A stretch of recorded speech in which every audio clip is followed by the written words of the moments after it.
Hello, everyone. Welcome back to Soul Light Reflections. Today's conversation is one that I'm so excited about because this is the first official guest on this podcast. As you know, I've had my husband on in the past, and I had a couple of friends that attended our festival wedding, kind of sharing their reflections before. But this is the first official kind of interview sharing style that I'll be hosting on this podcast. And today I am with my friend Latha Jay. And I am so grateful, first of all, to know her because I actually went on a retreat that my friend was co-hosting with Latha in April last year. And that's where we met. And I specifically have a really profound memory of sitting in this little cabana overlooking the jungle. And I just had this conversation with her about how stuck I was on certain manifestations in my life. And I just didn't understand what was going on. And the way that Latha was talking to me and just hearing me, and honestly, the way you were looking at me, yeah, okay, tell me more. And then she just made it so simple. And there was one really profound moment which we'll probably get into at some point, but she said the most simple statement to me. She said, "Why don't you just put it down then?" And that shot my brain open. I just was like, "You're right. Why don't I just put it down?" That is so obvious.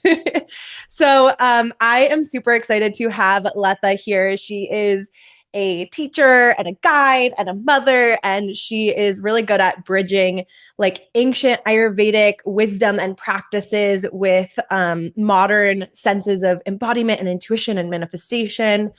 And I'm really excited for this conversation because we're talking about what does manifestation look like in real life, in your everyday decisions, in your parenting, in your relationships, in every single day action, not just I'm going to make a vision board and just stare at it every day and I'm so intentional. But how do we shift from having that effort and that control into really truly trusting the process and embodying how we want to show up? So I'm really excited to welcome Latha Jay to the Soul Light Reflections podcast. Here she is. Rachel, thanks for having me. This is so fun to be here with you and to be able to connect and talk about this because we're also real life friends, right? So to Yeah. be able to come here and have this conversation on your podcast, it's so important. And I love how you were saying about making manifestation practical because that's the whole point, right? Who wants to just read about something and learn it and have it in your head, but not in your heart and not in your reality? It doesn't make that never made sense to me. So, I mean, we can get into this conversation more, but the way that I learned manifestation was by doing. It was in real life, in action, right? So, that's the way I always teach it, and it's so simple. But we're intelligent creatures, right? And we want it to be something much more complicated. But when you really think about it, it's so simple. Yeah, absolutely true. I would love to kind of first talk about how you grew up immersed in Ayurvedic principles and that ancestral wisdom, and how did that kind of shape the way that you understand the body and intuition and healing?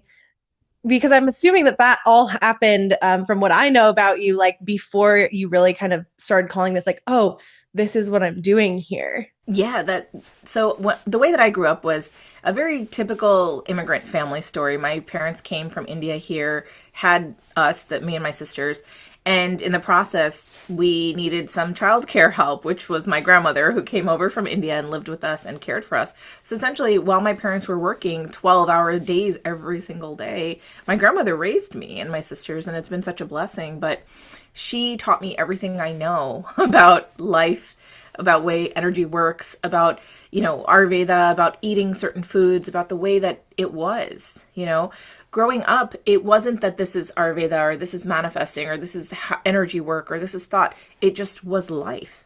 That was how she functioned. And that, by default, that's how I functioned as she was caring for me. The foods that we ate were always based on Ayurvedic principles that she had grown up learning.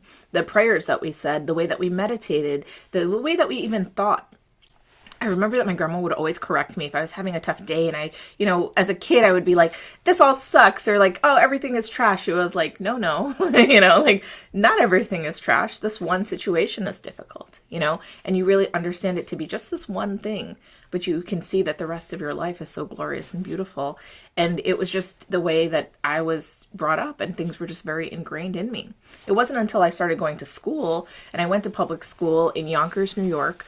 And there I met other people from different cultures and different upbringings. And when I talked about the energy work, or, the way that I live my life, they were like, what are you talking about? When I talked about manifestation principles, or, oh, you can get something from thinking about it. They're like, that's weird. Like, what? And very quickly I learned not everybody lives the way that I lived. Not everybody has grown up with the lessons that I grew up with. And of course, wanting to fit in with everyone else, I shut that part of me down. Wanted to keep it quiet. And it wasn't until much, much later on, when I had left medical school, I dropped out of medical school. And in that process, I kind of wanted to return back to my roots to figure out what's going on here. What is my purpose? And one of the things that kept coming back to me was the way that I was raised and the ideas that, were ingrained in me. And I wanted to just live in those principles. So as I shifted my life and lived in them more, people all around me were asking me so many questions about it. They were just like, how do you do this? How did you shoot New York Fashion Week? And I'm like, what? I just thought about it. And this is, how it kind of worked out. And it just became so prevalent in my life that my friends all wanted to know how my life was functioning the way that it was, that I was like, oh, there's something here. I would love to do this professionally. And that's when the shift happened. And I started to work more as a coach. That is so powerful. And I think that there's a huge thing to be said for when we're just kind of living in an embodiment without really realizing it. And so like for you, the way that you were raised, you're like, it wasn't necessarily called like manifesting. It wasn't, some of these terms that we now hear like nowadays weren't always used, and it's the same thing. And I can definitely relate to that in my own journey, where during the thick of my autoimmune disease, I was just kind of doing these practices that intuitively felt right. And then eventually, years down the line, I'm like, I'm just regulating my nervous system. Like then I had terminology for it. But I think it's almost more powerful when you don't have the terminology behind it, because you're not overthinking it. It's just like you said, this is the way we lived. This is just like the principles that we had, and this is the way our family was. And that is so awesome and powerful and beautiful that you had like that beaming example in your life, and that you were, we all go through that point, I think, in life where we're like, oh, I don't want to be other, right? Like I want to fit in. And then eventually we, in some way, I feel like always come back to our roots. I think like for me, it looks very different because my mom raised me Catholic, and like I never really understood a lot of the things. But now that I'm older, not that I go back to like the Catholic roots, but I do come back to like the foundation of like how important sitting and eating dinner with the family is, and like having some sort of spiritual practice and having connection to God in general, and finding that in your own way. And so it's really cool how when we are brought up, we start to get a little bit of this like rebellious state. And then eventually we go, oh, there was something to that. Now let me observe that and make it my own. How can I mold this into like where my life is going now? And it sounds like you did that like so beautifully. You found that blend. Absolutely. And I think also coming back to what your purpose is and living in that is so powerful. I know that when I was doing all of the other things that I did, it never felt aligned. Like I said, I went to medical school. That was a huge effort. I did my undergraduate biology psychology. I went to medical school. I was in my last year to become an MD, a doctor, and I just couldn't do it. I felt this like, oh man. I mean, like even remembering it, I'm just like, that was rough. It was like this huge disconnect, a resistance to the path that I was unfolding here, and I just had a couple more months to go before completion. I could not do it. I was like, this is not for me. In my heart and my soul, this is not the path for me. And I left. One day I just walked out of class. I got in a plane and I went to Arizona. And, in that process, why Arizona, I got into farming, and I went and lived on a farm for a little bit to just kind of clear my head. But being able to own that and to say, I know that this is not for me, was one of the most powerful things I've ever done myself in my life. It was like such a bold decision. And I think sometimes people get into this space where they're scared to say no to something because they've invested so much time into it. My whole entire life, I was brought up thinking that I wanted to become a doctor, being guided towards that. I'm Indian. So that was like one of the three choices my parents presented to me: doctor, lawyer, or engineer. And I said, I like to help people. I'm going to be good doctor. And that was it. I was a candy striper. I was a doctor's assistant growing up. Like, those were my first jobs. And that was all I knew.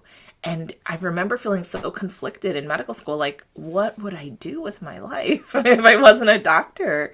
That I had to understand that, like, just because I don't know what I would want to do doesn't mean that I should continue to do something that feels so unaligned in my life. And that's when the braveness, the boldness comes into it. Because are you brave enough to take a step into the unknown? Because where you are is so disconnected from you. It is not in alignment with your life. Yeah, that is so true. I think that it is so brave when people actually step out of this mentality, when they realize, you have that awareness, wait, this is not what I actually am supposed to be doing. It's fucking hard to say, not only to have that awareness, but to really sit with it and observe that and then do something about it. That's a whole other ball game. And so I just have so much respect for anyone who takes that leap, and even anyone who just starts with the awareness, because it's hard to admit it to yourself, especially when you have all these pressures from the outside, from family, from friends, or from whatever, they're pressuring you to do. And sometimes I think that the people in our lives, actually most of the time, it's not like they're trying to pressure you. It's just all they know. I always say everyone's just doing the best that they can with the conditioning and the experiences that they have. And so I'm curious. So you said that you basically dropped out and then you went straight to Arizona. And I'm curious, like, what was the progression from there to like where your work lies now? Oh, yeah. So it was very convoluted. I'll say that. I went to Arizona. I was working on a farm as part of a volunteer organization. It's called the Woofer. It's still around, or Woof it's called. And I was a woofer. So I worked on an organic farm, and I would work, I don't know, I think it was like 8 hours a day. And they would feed you and they would let you stay there, right? So I did that for a while. And then after a while, I was like, this is rough. It was tough to, be a farmhand, to work on the farm. And I said, I need to figure something else out. So I had made amends with my parents, who were just kind of more concerned for me than mad at that point. And they said, come back, so I came back to New York, and they let me like live back in the house and kind of figure my life out. And from there, I said, okay, what do I really want to do? I got yoga certified. I, learned about meditation, like as a teacher, from the teacher role of it, not just the occupant role of it. And, I started to do this and that. I went to fashion school. I literally did everything that I could possibly do in that moment with the support that I had to just figure out what I wanted, because I had no idea what I wanted to do. Right. So coming off the farm, I was just like, I'm just going to figure this out. So I went to fashion school, and I kept thinking like, man, I really want to be a photographer. Cool. So I got a camera, and then I was thinking, what's the biggest kind of thing that I could photograph to really say like, I did this and I'm a photographer. I was like, Fashion Week, New York Fashion Week, and it was coming up in a few weeks. And I said, okay, cool. I'm going to be a photographer at Fashion Week.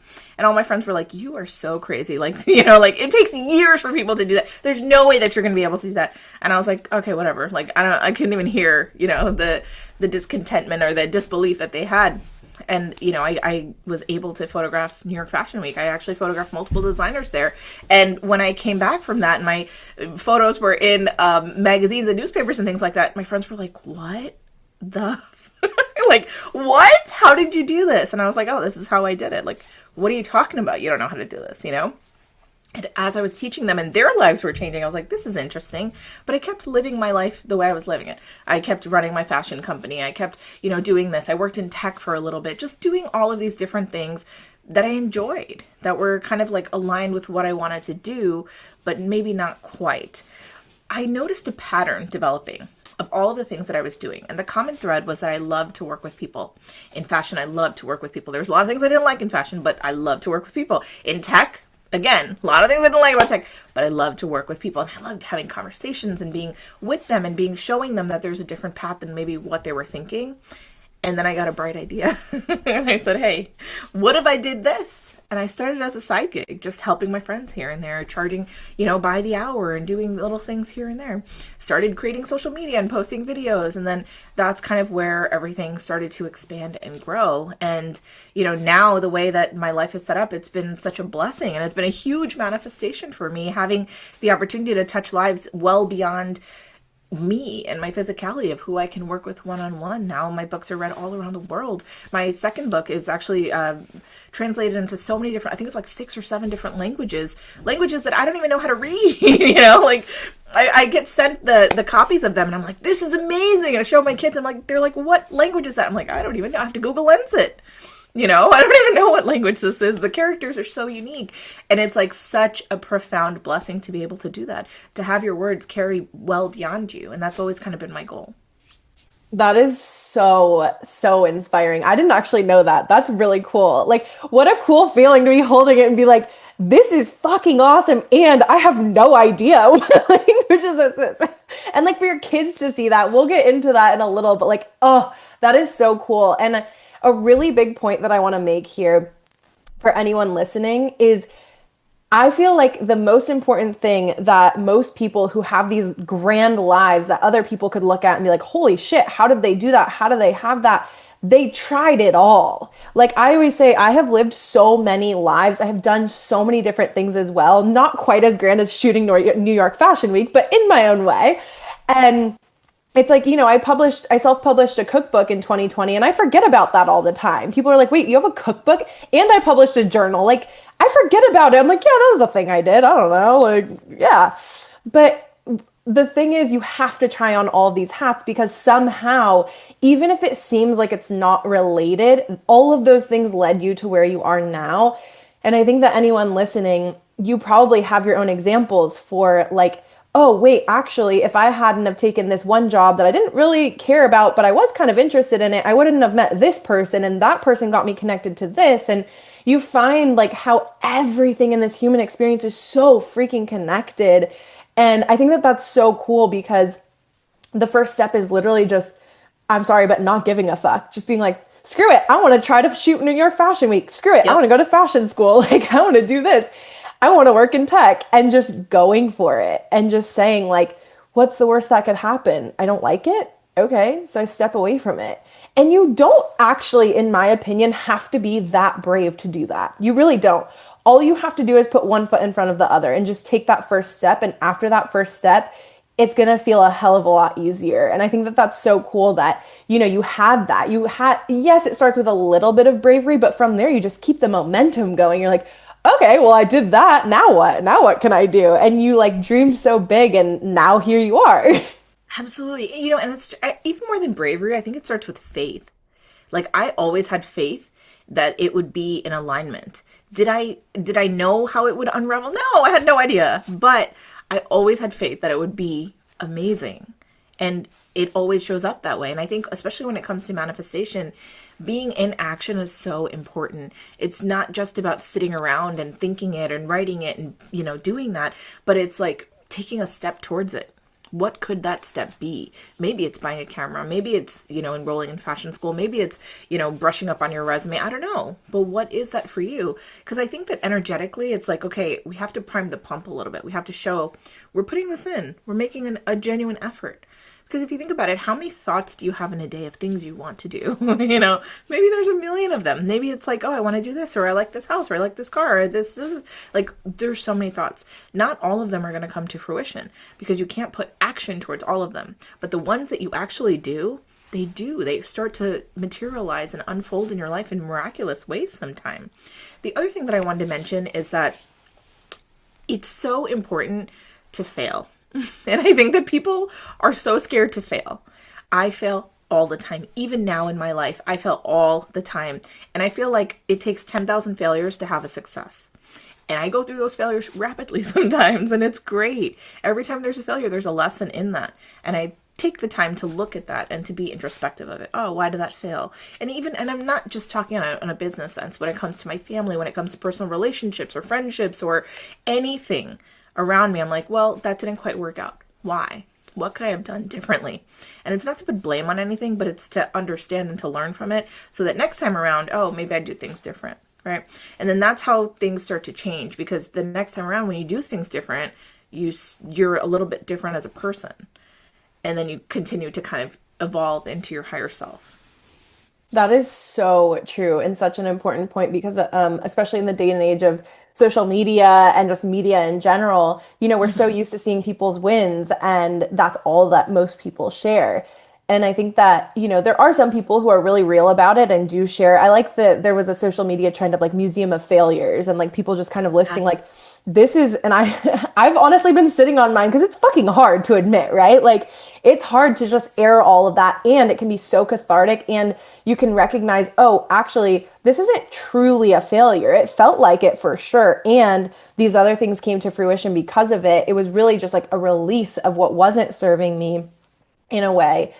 And I agree. I think that most people are just so afraid to fail that they don't even take that leap to begin with. Like, the medical school example, how you were like, this isn't aligned for me right now. I need to do something else. A lot of people would just say, okay, whether it's, career or relationship or where they're living, they're just like, okay, well, I see that this isn't aligned, but they never take that next step because they're so Hmm. scared of like what could happen. And I really like the mentality of like, instead of being like, oh my God, what could happen? It's like, what could happen? Like just literally shifting the intonation of it and the affect, the intention behind it is so important because truly, I think that like from a soul level, there is no such thing as an actual failure. Like it all gets you to where you need to be in some way. And that doesn't invalidate the fact that it feels like shit during it sometimes. Like it's just so hard and it feels like the end of the world. That was something that was really alive for me recently is that I had to postpone my Sedona retreat that was supposed to be literally like end a few days ago. And I had to postpone it until September, and I realize now, like, a bunch of things have happened in my personal life that had kind of like nudged me towards that. And I just didn't want to see it. I was like, nope, I'm still doing it. I'm still doing it. It still feels aligned. And I realized, no, no, I was actually letting the ego keep it going and be like, no, we're still doing it. We're still doing it. And when I really sat with it, I said, actually, no, this is not aligned right now. And it felt like the hardest, like, I literally think it felt harder than getting a divorce. Like, it felt like the hardest decision to tell the people that were enrolled, hey, there are a lot of factors at play. I have to postpone this.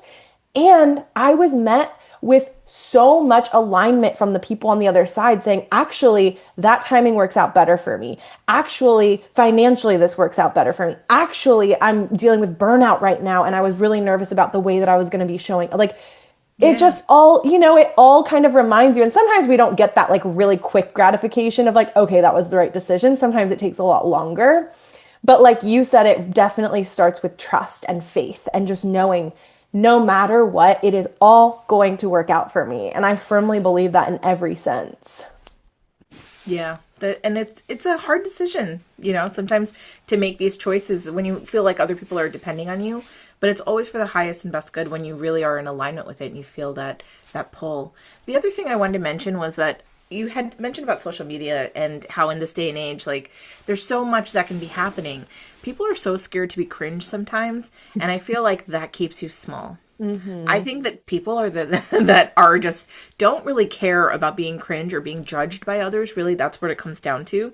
Can do so much more. They're unleashed because it doesn't matter, and it takes a lot of attempts before you have the winning version of it. Right before the light bulb was developed, Thomas Edison had how many failed attempts in that process. It's true. And then also you were mentioning about failures. I usually don't call it failures, but I was here in this conversation. A lot of times I say it's trial till success. It's trial. We're trying it until success. It's not trial and failure, right? It's trial till success. So we're going to keep going until it really like works out. Yeah, that is so true.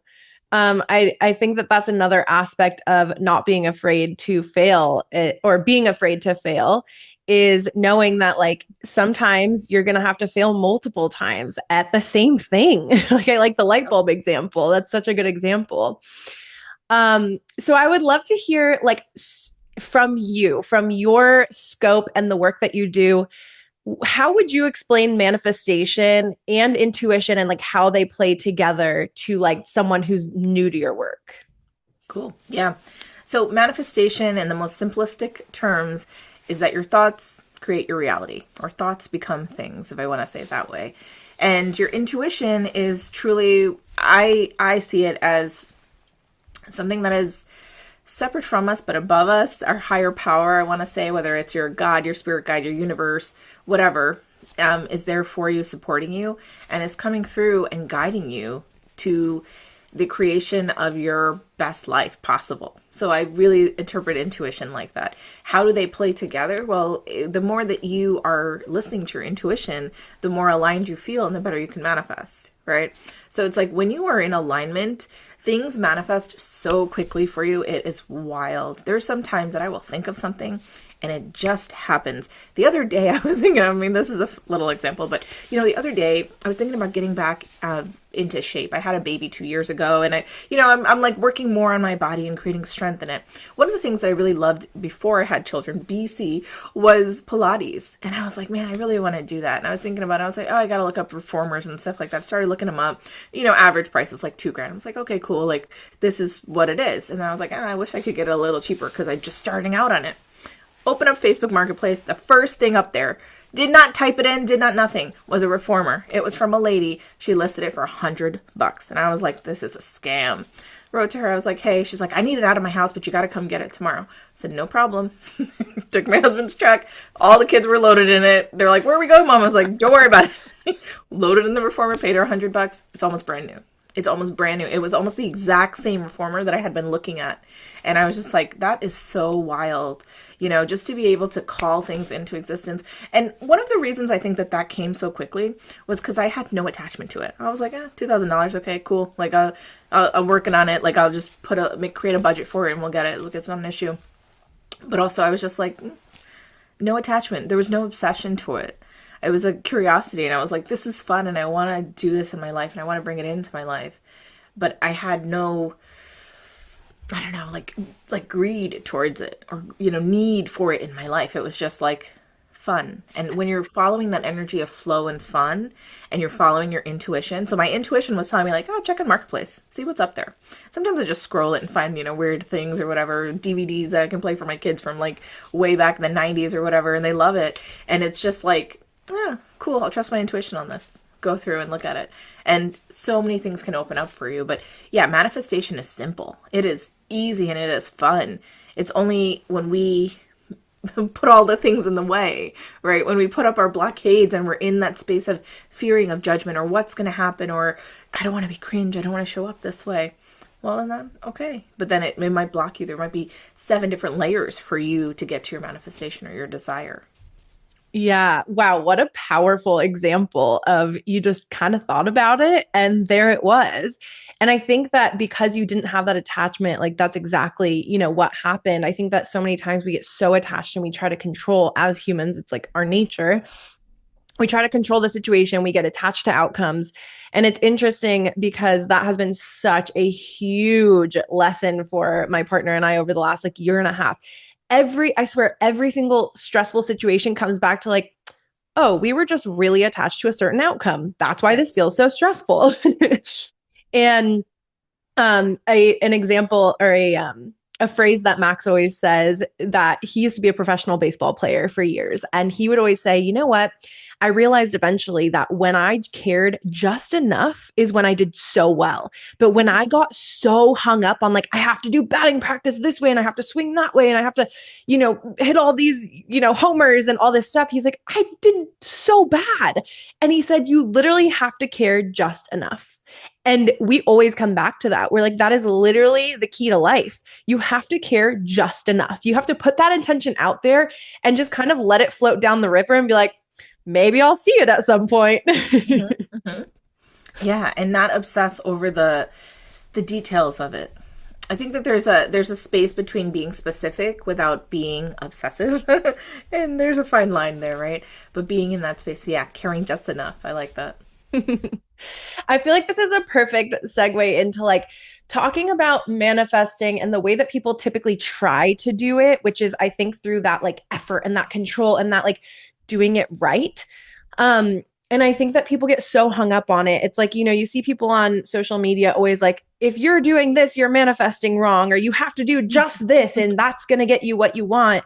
And what I have found personally on my own journey, I have done all the things, the spells, the Deepak Chopra courses, all the other workshops and this and that, and the journaling prompts. And I've done it all. And I am telling you, when I focus on those things so much, nothing happens. Like, I have to detach and I have to just let go of the control. And I think that that's different for each person. I think some people kind of need more of that structure.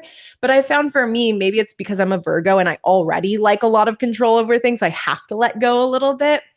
But I think that a lot of people tend to get so stuck in that, like, okay, well, this person said that I have to do it this way. And so I have to make sure that I'm doing it every single day and this. And I think that there is definitely some value to doing it in certain ways, but also I think that it's also important in any practice, not just manifestation, for people to find their own rhythm with it and find what truly resonates for their own journey. So I'd love to hear from you, like, what exactly do you feel like it looks like to kind of shift more from that effort and control into embodiment and trust, like, especially when things are feeling like uncertain in life, when we're like, I don't know, I like really kind of need this thing, but I don't want to attach to it too much. Yeah, that's a great question. I think, like you said, there's like millions of ways to manifest, thousands probably. But I think that the best way to manifest is the way that works for you, right? And that could be individually different from one person to the other. I know that my husband thrives through scripting. I'm a decent scripter, right? But for me, it's visualization. I'm like, oh, if I visualize it, if I see it, it's there, right? It just comes into creation. And I think it's different for everybody.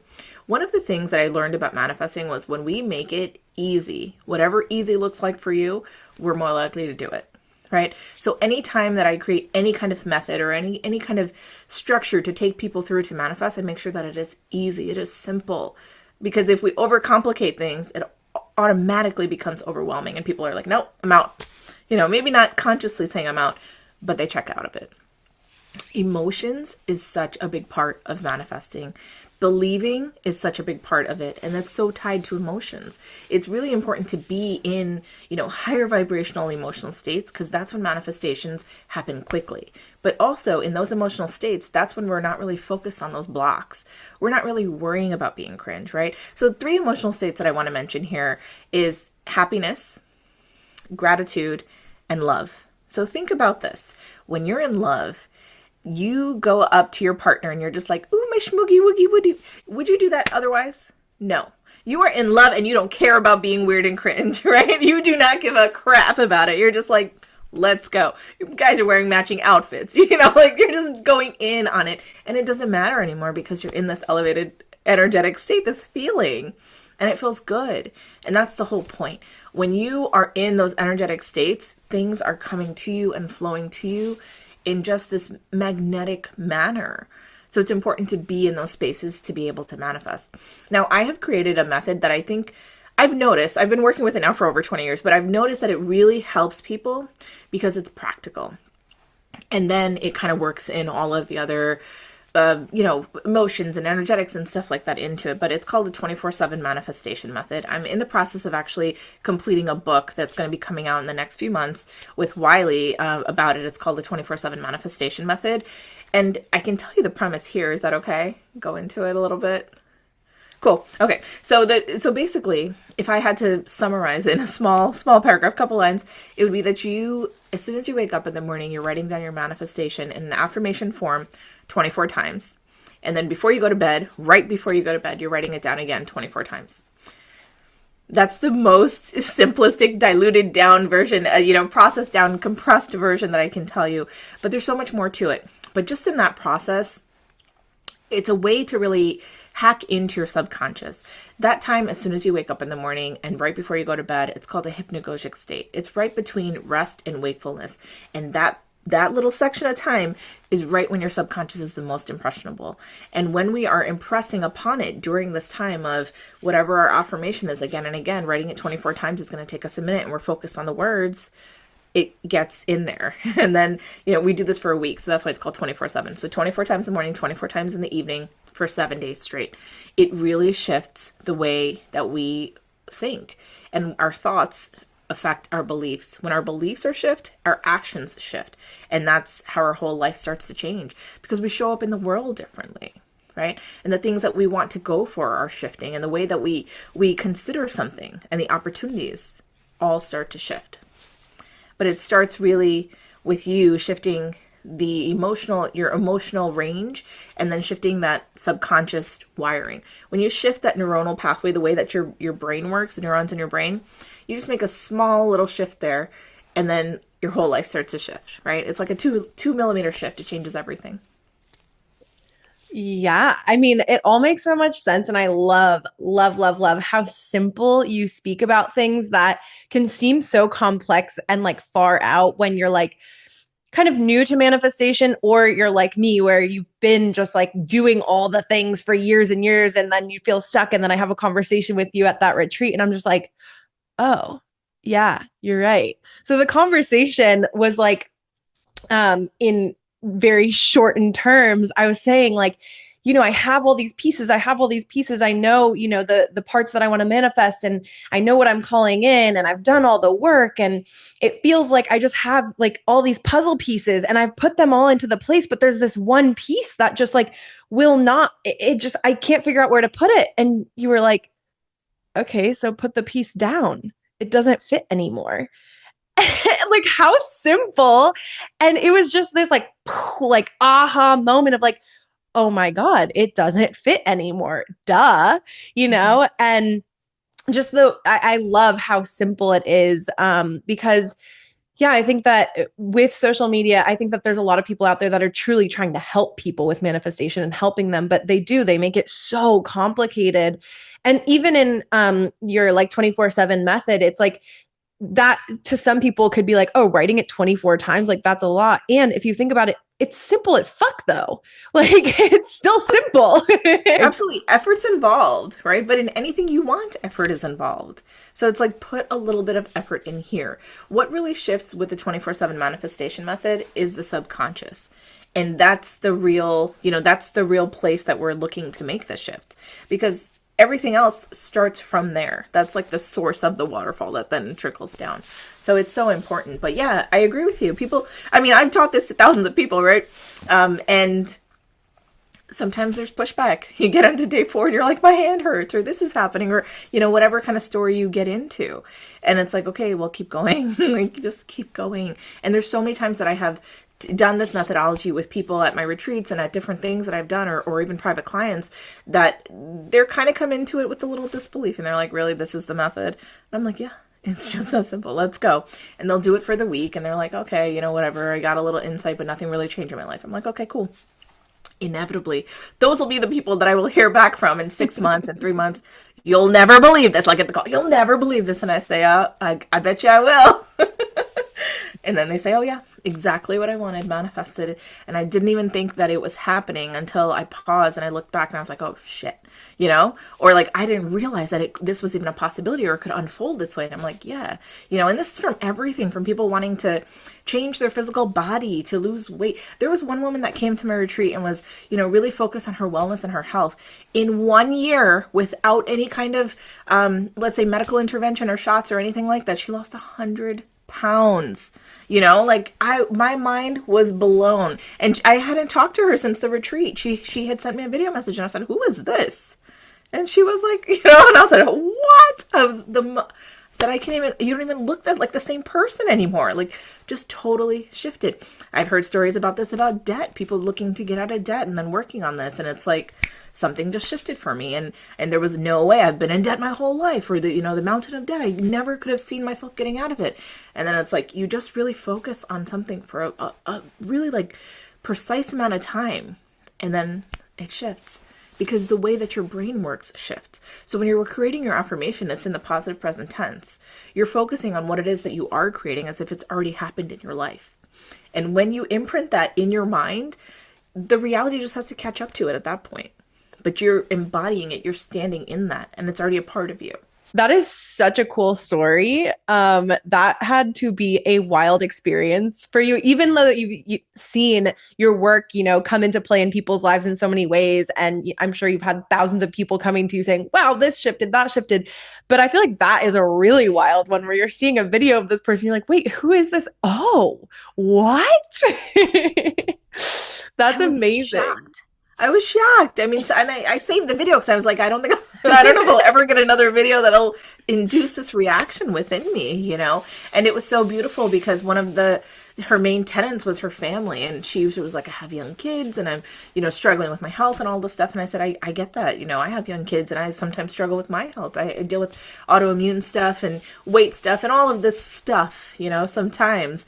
And I was sharing, online about my journey towards becoming more aligned with the universe and God. And, I did a 100-mile walk in Spain, pilgrimage. Last year I did a 33-day water fast with the same commitment to become closer to God. And in the process of it, I ended up healing my liver, and just being able to share all of this stuff online. She said, I've been seeing your videos and I've been seeing all the things that you're doing. And it just really shifted something for me. But like, she'd been seeing my videos, she'd been following me for like 4 years, right? She already knew how it was. But it's like, until it shifted in her mind through this manifestation method, everything changed.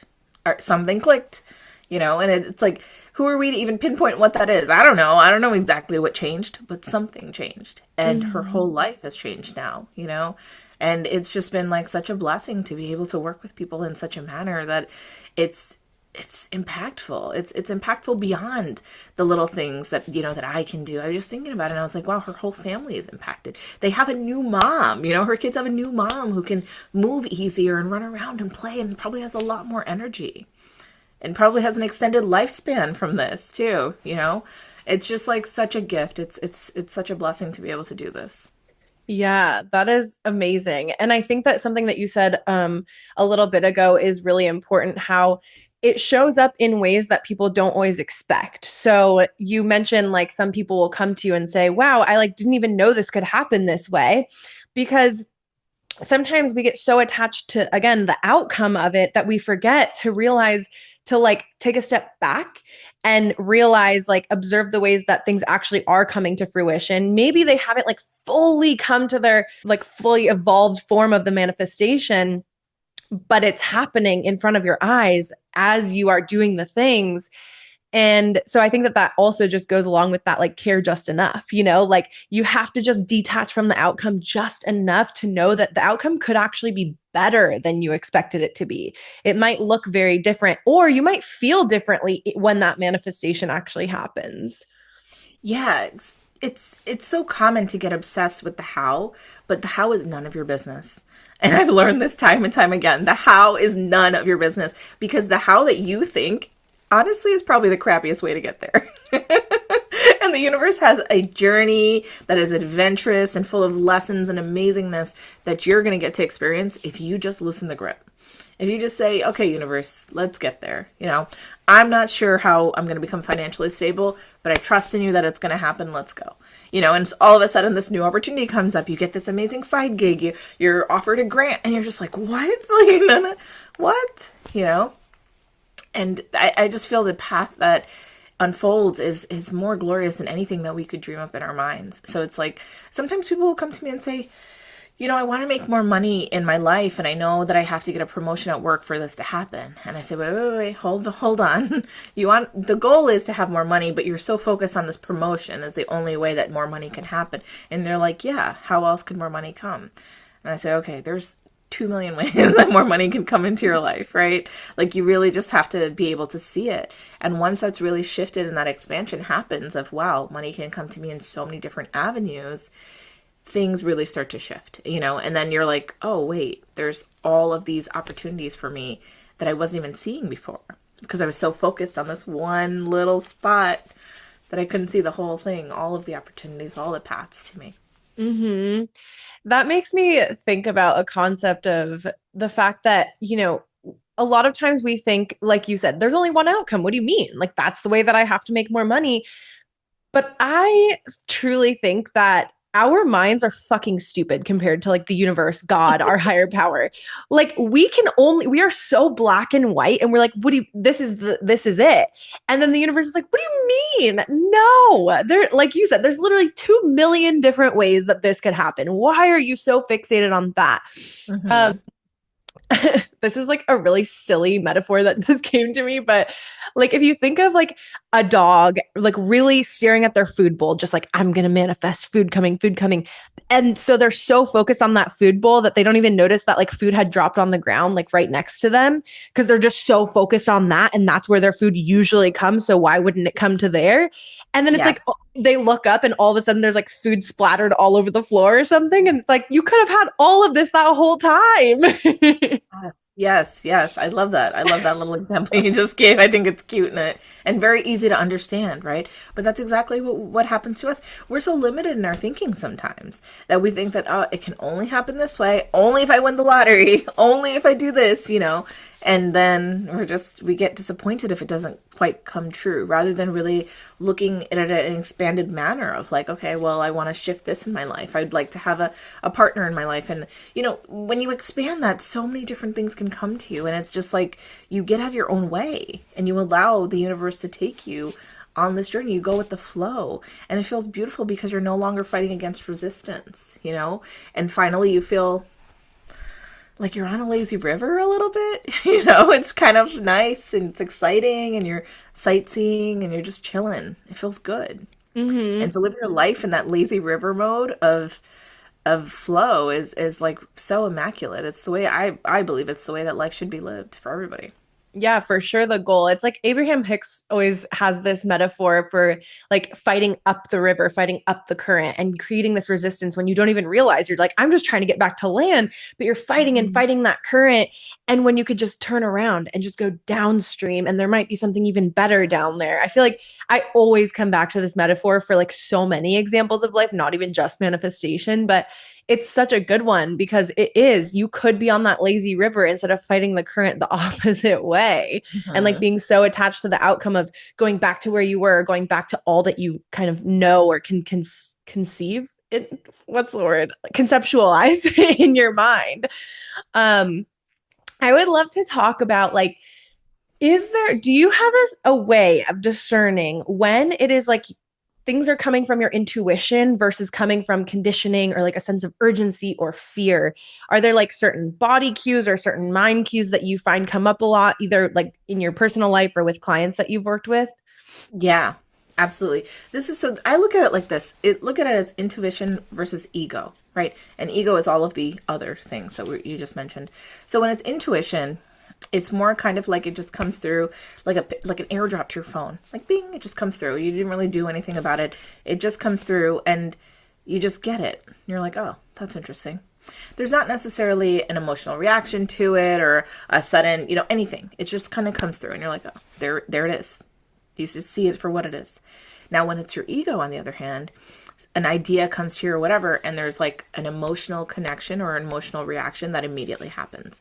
And that might be fear, it might be anger, it might be exuberance or joy or whatever.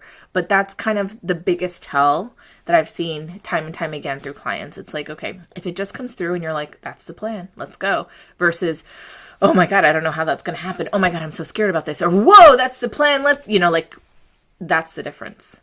So really be in touch with your emotional cues and understand yourself. When it comes through and you're like, cool, we're going, that's your intuition.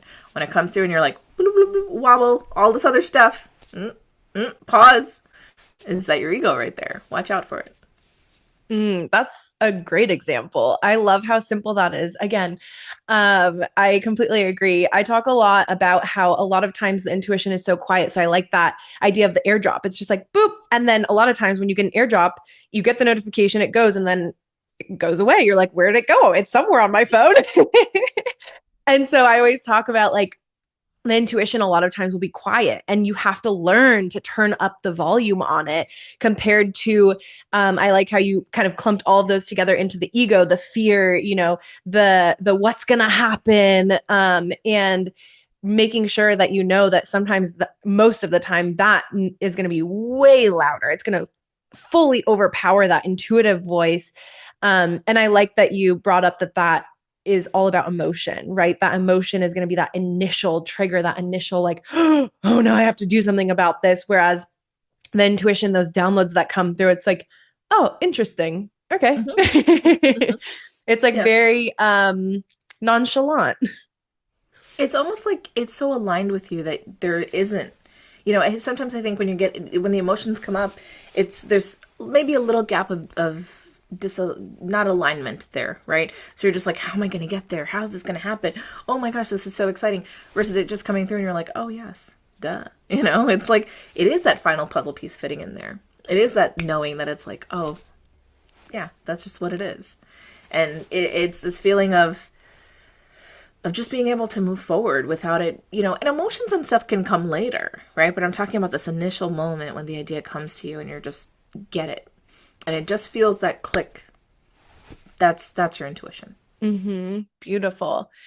So when Yeah. it comes to being a mother of four, and you've already like created this beautiful manifested life in like every aspect of the word, um, how has that shifted the way that you relate to like divine timing and surrendering and like knowing what truly matters and maybe even like the way that you teach?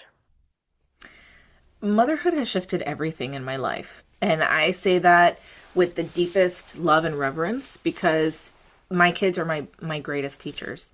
And becoming a parent has shown me the depths and the power of myself, right? It has been shadow work 24/7 sometimes, It's been a lot, to go through and to process. But with everything that comes up, every emotion, every trigger, every joy, there's this big lesson behind it, and it has been such a blessing to be able to go through it. And I know that course is not for everybody, and a lot of people don't want to become parents, and I can understand that too. Because honestly, at the end of the day, it is not only the physical work, the financial work, the emotional work, but there's also this huge level of internal work that has to happen for you to be able to be a parent that your child deserves for you to be. And I know that that's not for everybody, and not everybody wants to go to those steps, and that it makes a lot of sense that way. Yeah, I mean, I obviously everyone knows that I am so close to the real like start of that journey. And I think that there's, a way to go about it and be nervous and be like, oh my God, everything is going to change. And there's a way to go about it being so excited of like, what's next? Like, what's to come? How can I grow from this? Is my biggest Yes. question. What am I going to be able to evolve into? That is so powerful, so beautiful. And how can I be the best example for children, And how can that continue to evolve into how I show up for other people, not just my own child? And I think another aspect of that I know is a huge part of my soul's purpose is keeping identity throughout that and making sure that my identity doesn't just become mother, right? Remembering like who the fuck I am beneath the surface, which is all that I teach about. I got a birth chart reading recently, and she was literally saying, like, that is a huge part of you stepping into this mother role. You have to make sure you keep your identity. And it's going to shift and change. It's not always going to be the same. But I think that is going to be a really interesting journey for me as far as how things manifest in my life from that point, because I'm sure it's going to look pretty different. Mm-hmm. I always say this when someone becomes a parent, when someone becomes a mother, when you have a baby, you get to meet two people, right? The one person you get to meet, two new people. One person you get to meet is the new baby, and you're like, whoa, human, like a new human. This is amazing. Second person is the new you, and it's a completely different version than who you were. And a lot of times, this kind of distance happens when we try to get back to our old self. We're like, I just want to be our old self. I just want to be my old self again. And I went through this personally. I had postpartum with my first child really bad, because I so wanted to be the same me again. But I really came to terms and understood that me no longer exists. Aspects of her have been evolved and shifted and now are existing as this beautiful version, but it's completely new.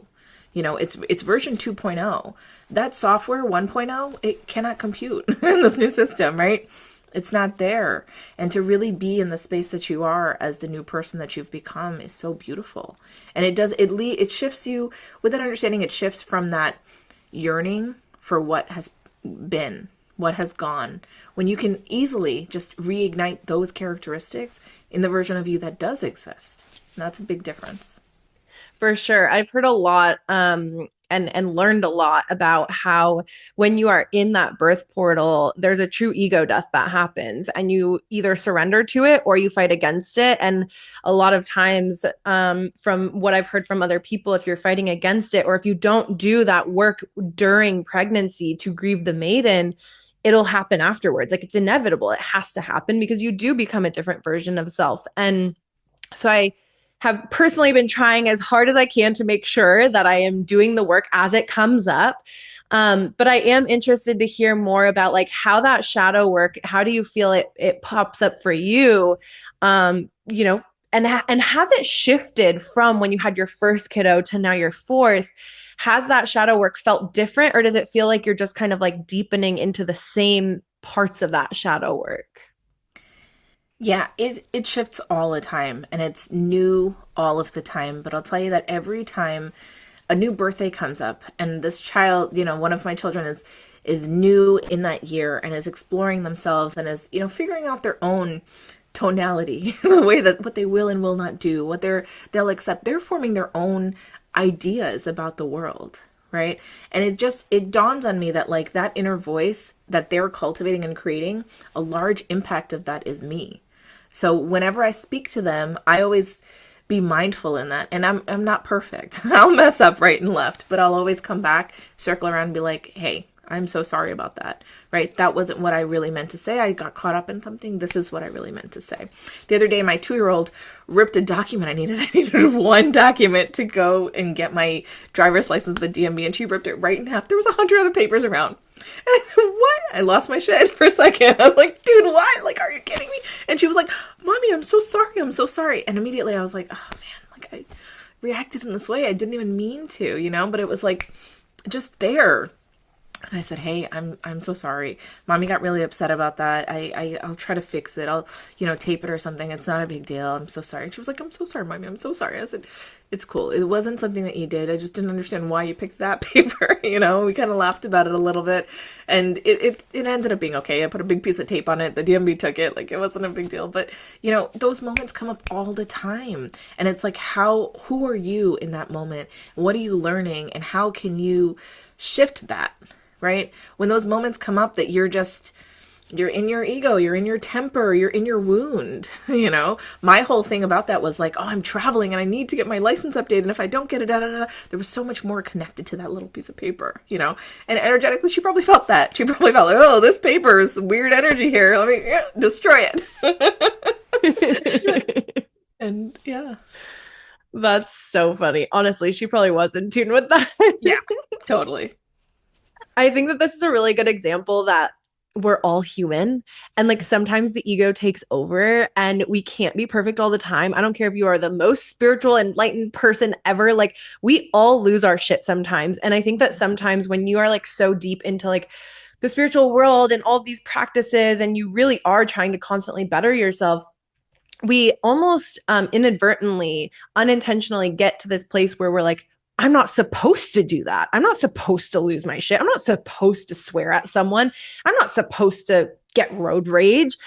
But you're human. And like, that's a really huge part of being human, is like, having those moments and then being able to recover. And I forget the exact quote, but I recently saw like a graphic on social media that was talking about like being spiritual and growing and evolving spiritually is not about not getting triggered anymore. It's about how you come back from it, how Absolutely. you step away and recognize and have awareness around the way that you handle the situation, the way that you might handle it differently in the future, and how you recover from it.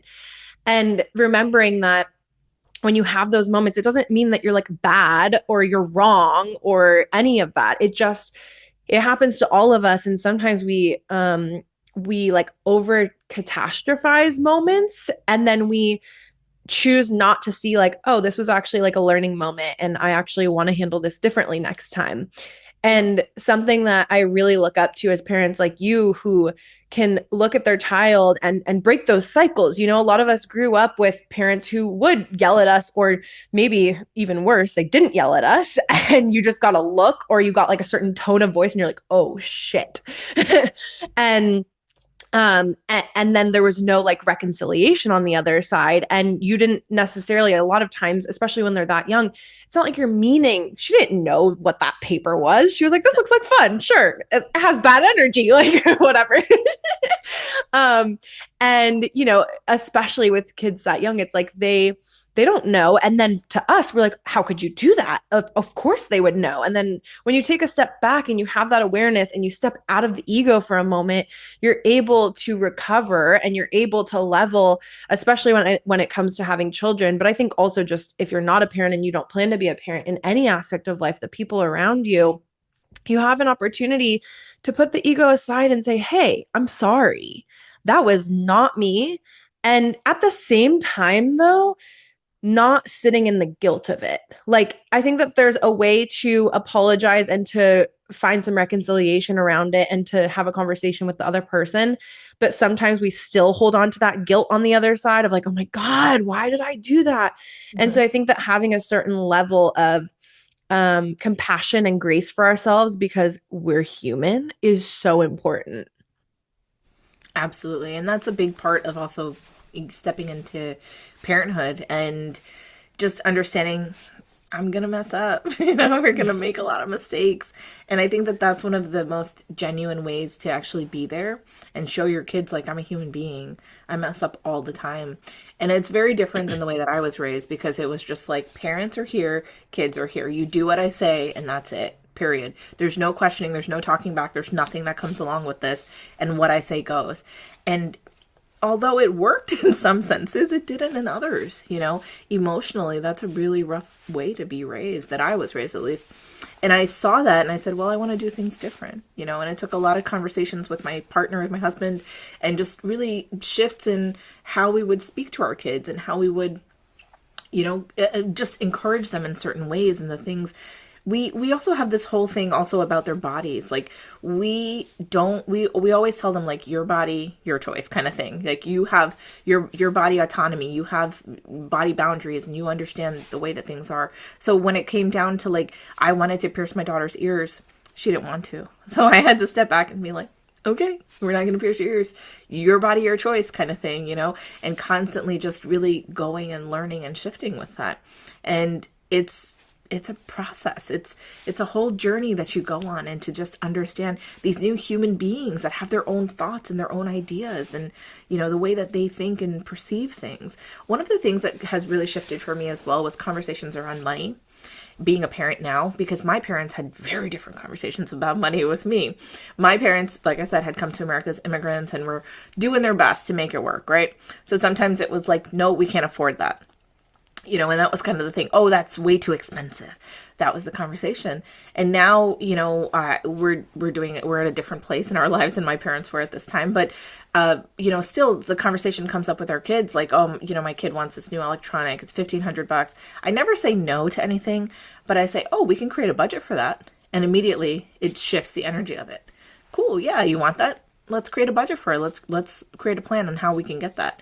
And 90% of the time we do the breakdown of it, and they're like, oh, this sucks. I don't want this anymore. I don't want to have to read, the 1,500 books to get this, or whatever the case is. And then it shifts for them. But they then understand and perceive value in a different way, rather than no, it's too expensive. It's out of here. It's like, I always tell them, we can have anything you want. We're going to create a plan for it, right? Anything. And that really, like, has shifted the way that they think about things. And I can see them in the asks that I sometimes get from them. I'm like, wow, you're expansive, you're a free thinker, and I love that. And that's what I want to cultivate. Of course, when they grow up, society is going to tell them all of the things. They're going to get all of the lessons, and understand money and how things work and savings plans and all that stuff. Yeah, they're going to get that. But it's like, in this moment, I want to cultivate this expansion and this creativity within them, so it can continue to grow, because that's going to lay the foundational work for everything else that's going to come their way. That is such a beautiful approach to parenting when it comes to finances. And I am so taking note, because I was raised in a very similar way, where it's like my parents' way was the way, a very, like, I guess, authoritarian way of parenting. And like you said, there were certain ways where it did work, and there are certain ways where I think back and I'm like, I would never do it that way. And when it comes to finances, I had like two sets of parents. And so my dad and my stepmom were constantly struggling really, really bad with money, like to the point where like buying spaghetti and pasta sauce was hard sometimes. And I was always part of that conversation. Like I was always hearing it. They were talking to me about it. And I just, a huge part of the way that I want to parent is never having my child involved in that, especially when it comes to food, right? Like that was so detrimental. And to this day, I still have to work through a lot of that. Whereas Yeah. on the other side, my mom and my stepdad, they were always pretty well off. Like they weren't like rich or anything, but they were well off. But they still, I think that in their own way, they tried really hard to instill positive money habits with us in like saving and having a certain amount of allowance. And that's all you get for the month. But at the same time, there were times when if I wanted a certain kind of shampoo, I had to go buy it with my allowance money. If I wanted a different toothpaste than they bought, like I had to go buy it myself. And I was like 9, 10 years old, you know? And so that to me is a little bit too far on the like a little too strict, you know? I see what they were trying to do for sure now, but I love the idea that you're like, hey, let's create a budget for it. And I love, you know, the example that you gave of like reading 1,500 books. You know, it doesn't necessarily have to mean that like they are paying for it, but they also understand that in that sense of it, money is energy. And so they're going to have to put in some kind of reciprocal energy to get that thing. And I think that that's so cool that you're not just knocking it down. No, that's too much. We don't spend $1,500 on electronics. Like, what do you mean? Mhm. And you're empowering them to dream big, to know, like, no, you really can get anything that you want. You have to put some effort in. You have to make some sacrifices sometimes, but you can get it. And Mhm. you're right. Like, there's plenty of time in their life for them to have, you know, these tough, unfortunate societal lessons and things that come up and things that are frustrating. But when they're in this like childhood, there's no reason, in my opinion, to be instilling that like fear into them and that like doubt and that guilt. Um, you know, I've heard some parents saying, well, like when they don't finish their food, like, oh, there's kids starving in Africa and things like that, where it's like, yes, I get the sentiment, and at the same time, they're 5 years old. Like Yeah. that is not actually beneficial to them to hear. Yeah, for sure. And I want to come back to the piece about money. So, at least in our house, this is how we do it. And I don't know if this is helpful for anybody else, but we do not give our kids a universal allowance. So, it's not just like every week you get $5 kind of thing. They can earn an exponential, unlimited amount of money based on the amount of books that they read. They either get 50 cents or a dollar, depending on their age, per book. And then donation of toys. So every grocery bag full of toys that they choose to donate, we give them $10. And that's always how it's been. And it's just like gives them the power to understand that there's no limit to money, right? And that's what I want to cultivate within them, and that it circulates. It's like, okay, cool. If I want to read, 100 books, I get $100. And they get really excited about that. And they're like, okay, great. Well, I have all these stuffed animals that I don't play with anymore, but I know someone else will. I can donate them. And then that shows them like, okay, this space of giving, how they can earn money. And also we always want to treat knowledge as very valuable. So that's why we say books equal money versus chores, right?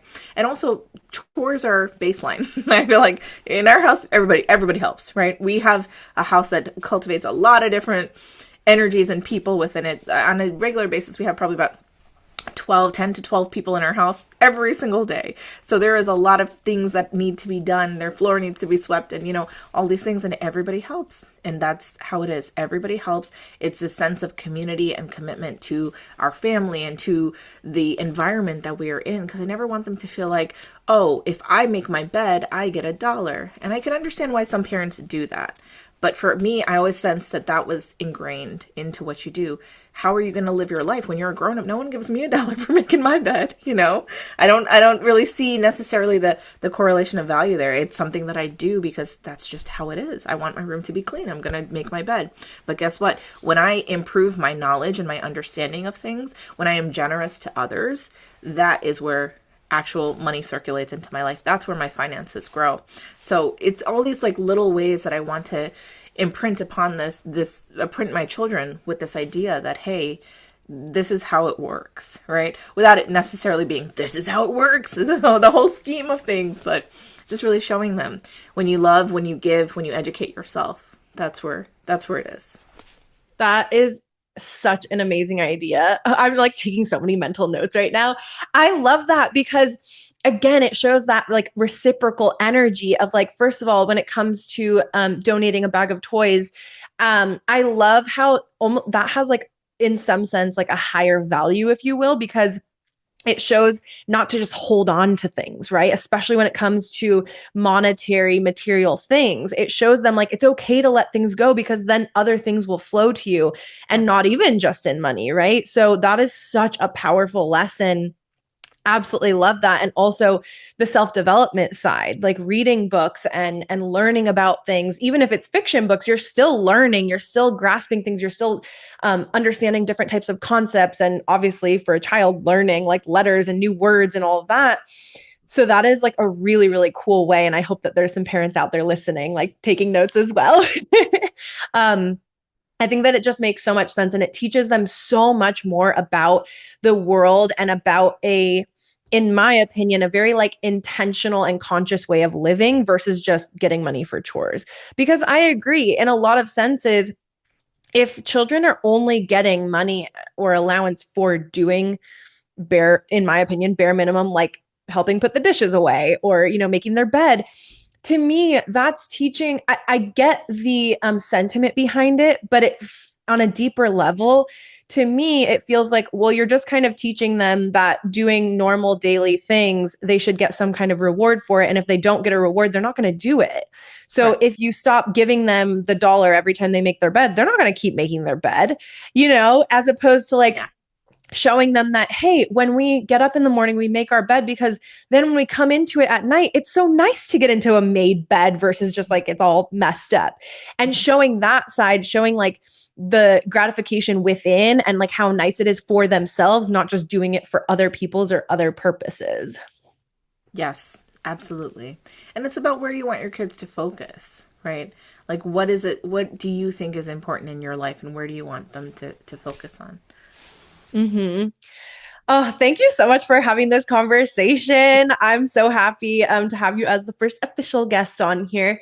The last question that I would love to share with everyone listening is there like one practice, like an embodiment practice or a reframe mentally that you feel like could help someone anchor them into that trust, that faith that you talked about in everyday life, like in those like mundane moments?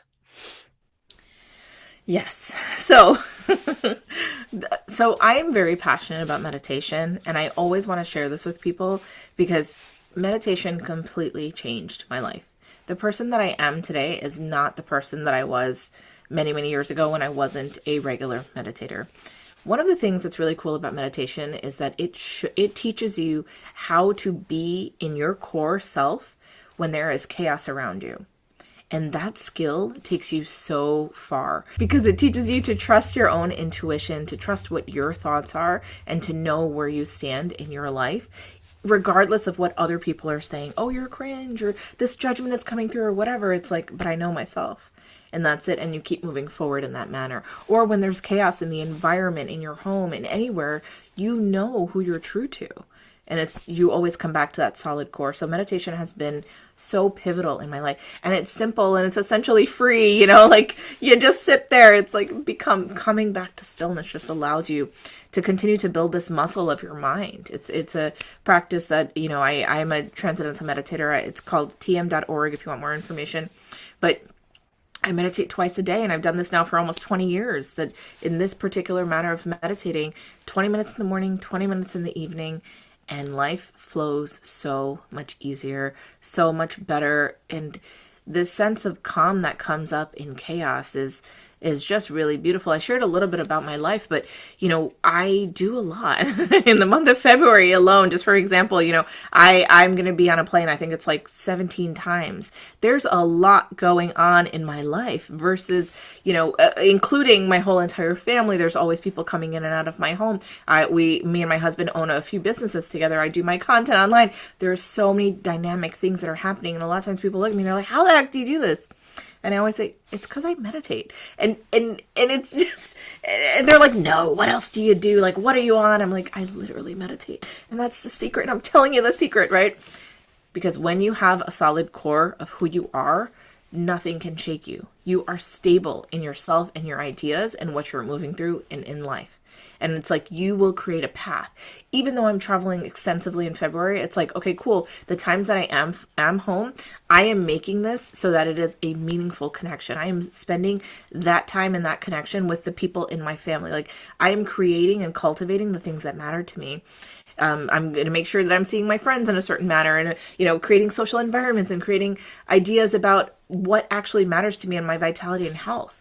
Like those things all fall into place because I have a strong core of who I am. And that comes through meditation. I completely agree. Meditation has completely changed my life as well. And years ago, when I lived in Santa Monica, I lived really close to a meditation studio, and I had always like meditated off and on throughout the several years prior on my own, whether it be just silent meditations or to music or to like a guided track. And I was like, meditation in a class? Like, I don't know. And then I started going, and I swear that is when my practice got so much more solid and committed and intentional. And it was like a couple months later, after I had been so consistent with that and my own practice, where there would be things that would usually trigger me, and I would go, huh, I don't feel triggered about that. That's interesting. Like, I wonder what changed. And I'm like, oh, that's what changed. I've been meditating. Mm-hmm. Mm-hmm. And it's a sense of calm within you, right? And also it has so many like physiological benefits. It can help to reduce stress and cortisol levels and things like that. It can help with your heart health and your circulatory system. And I mean, it's just so beautiful. And like I said, it's so easy. Everybody can do it. It's just like the slightest little bit of time commitment and keeping it consistent is what truly matters. Sometimes when I talk about meditation, people are like, yeah, I meditate. I do it here and there, 5 minutes, whatever. And I'm like, okay, that's great. But if you think about it as if you were getting to know someone, if you really wanted to get to know someone, would you just do it 5 minutes here and there, talk to them, have a conversation with them? No. You would, make it consistent. You would put it in your planner, in your appointment book. You would really like commit to it so that you could have this. You would go on dates. You'd spend time in this interaction. And that's what's important. You have to get to know you. You have to commit to this time for you. And it takes you so much further than anything, ever. I really got into meditation when I was in fashion school, actually.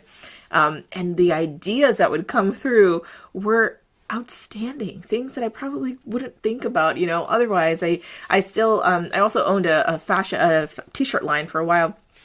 And sometimes I see people wearing my t-shirts out and about in the wild. And I'm like, where'd you get that? And they're like, a thrift store. I'm like, yeah, because it's vintage by now. But the thing is, like, I'm like, whoa, that's really cool. And they'll tell me about the shirt. I'm like, yeah, man, that's awesome.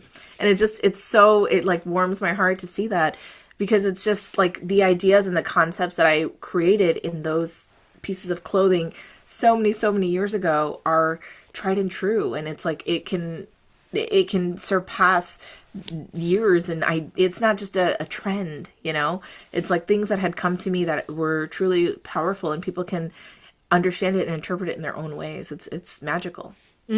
So true. I love that analogy. I've heard you say that before about like dating, you need to like really spend time with it, and like getting to know meditation to feel really comfortable in it.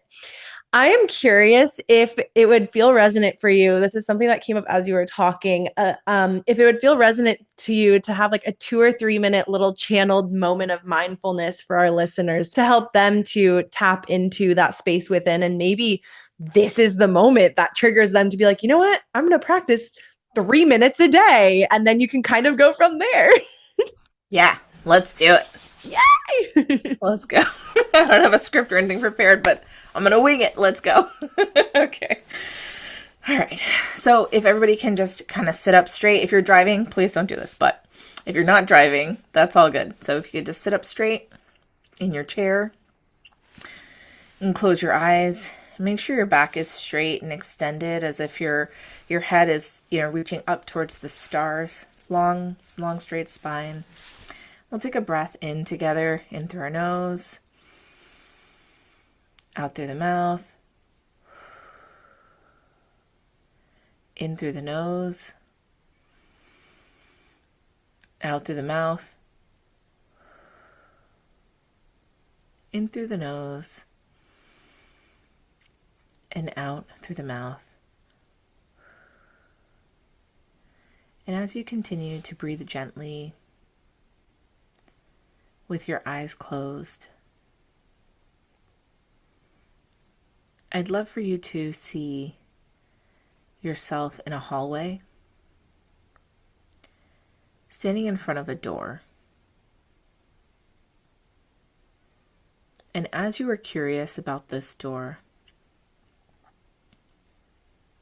you turn the knob and pull it open. And as you step out, it's into a beautiful garden.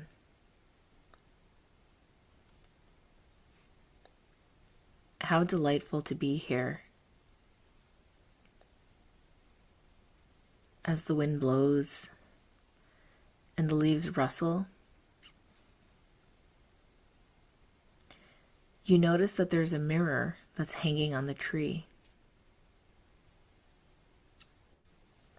And as you approach it, you can see an image. And the image is of you, but it looks a little different. The person that you are looking upon has this vibrancy to them. They have this energy within them that is so enchanting and attractive and magnetic. As you see this and you pause in awe for a moment,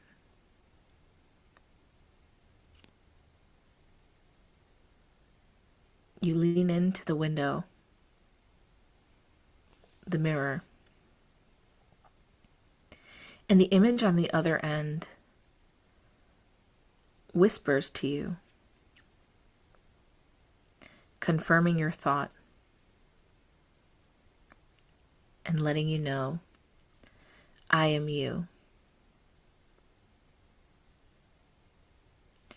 And in this moment, I'd love for you to ask the image, how are you like this? How are you so vibrant and beautiful and magnetic? What is the secret?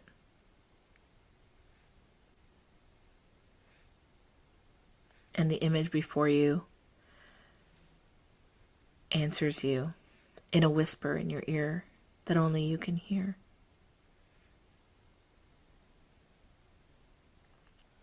And as you take in this message, you're filled with a sense of fulfillment, wonder, and excitement. How can it be so simple?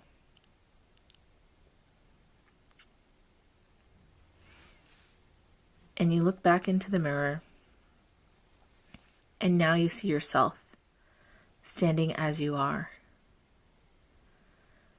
And you realize the image of the version of you that you had seen previously and the version that you see now is one and the same. For the simplistic message that was delivered to you was all you needed to unlock to the next level.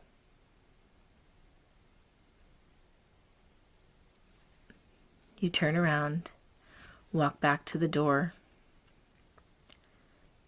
you open it, and you're back in the hallway.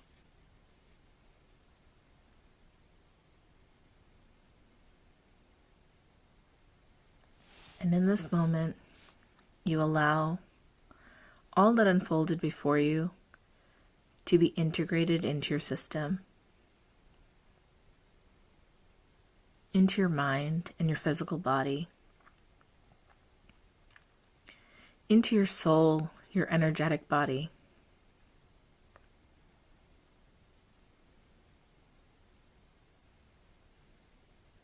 And allowing a sense of peace to wash over you.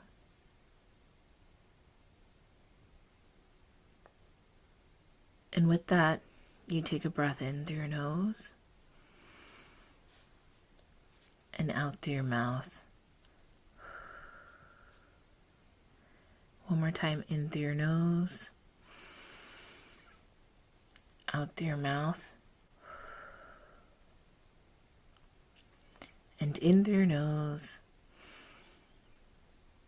out through your mouth.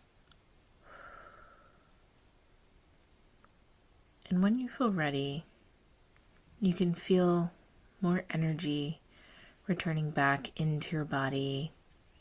You can feel it as you wiggle your toes and your fingers. You just feel it in your shoulders and your neck. When you feel ready, you can open your eyes and come back to us here in this beautiful space. That was so perfect. Thank you so much for guiding us through that. That was really powerful and such a good testament to how simple things can be. So That it simple. doesn't have to be overcomplicated. Thank you so much for sharing that with us and for this conversation. I feel like this conversation is especially potent, like at the beginning of this year, this reminder that we don't need to force alignment. Like we get to simply live it and let it kind of happen and let things fall into place. So thank you again for joining. Yeah, thanks for having me and even holding this platform to have these types of conversations that people can access and listen. And, maybe they got one thing out of this conversation. Maybe something sparked for them in their mind. But it's like to hold this platform, it takes an effort and an idea and execution for that. So I thank you for that, for creating this Mhm. space. Oh, absolutely. It is what I absolutely love doing. Can you share with people how they can find you, how they can work with you, any current offerings that you have? Yeah, absolutely. I'd love for you guys to kind of find me on social media because that's my jam. That's where I kind of exist. So I'm on TikTok and Instagram and Facebook and YouTube as well. And you can find me just searching my name, which is Latha, Latha. And my last name is Jay, Jay. And I'd love for you to come and check me out. I often take people on retreats. So this year we're headed to Costa Rica. Like when I had met Rachel, I had the opportunity to meet her through one of my retreats, which has been really such a blessing. I get to interact with the coolest people, honestly. Like it's really like my favorite thing in the world. I'm headed to Bali later in this year, taking a group of people to Bali, and I get to have so many different. There's always something going on. So come and find me. You'll see there's always something fun and exciting going on. Right now, I'm actually in the process of creating a speaking program in which women have the opportunity to speak on stage and get coaching and feedback about this and have it filmed as well professionally, which is like a huge thing. So if you're interested in that, come and talk to me. I always got something going on, so I'd love to work with you, to chat with you, and just to connect. Amazing. Thank you for sharing. Thank you so much for being here. I am so, so grateful that you are here and also to know you and to love you and to have you in my life. To anyone listening, Latha is literally just like such a beam of light and such a grounded being to interact with and to just like be able to learn from. So I highly recommend reaching out to her, following her on all social media platforms. And yeah, she is just an open book and such a wealth of knowledge and wisdom. And I know that she also believes there's no such thing as a stupid question. So if there's something that came up and you're like, I want to know more about that, or I want to know more about her journey, for sure, she's got you. Yeah, I love people, and I was sharing this in the podcast too. I love people. I love connecting with people. So come on. And it's interesting you use the word journey because I actually host a group coaching program, a group program community that's called Journey. And it's for women that want to learn more about themselves and about manifesting and spirituality. So that's also another offering I got. But yeah, come over, check me out, and I'd love to connect with you. Amazing. Thank you so much. Thank you to everyone who is listening here. Until next episode, keep shining, keep aligning, and I'll see you guys soon.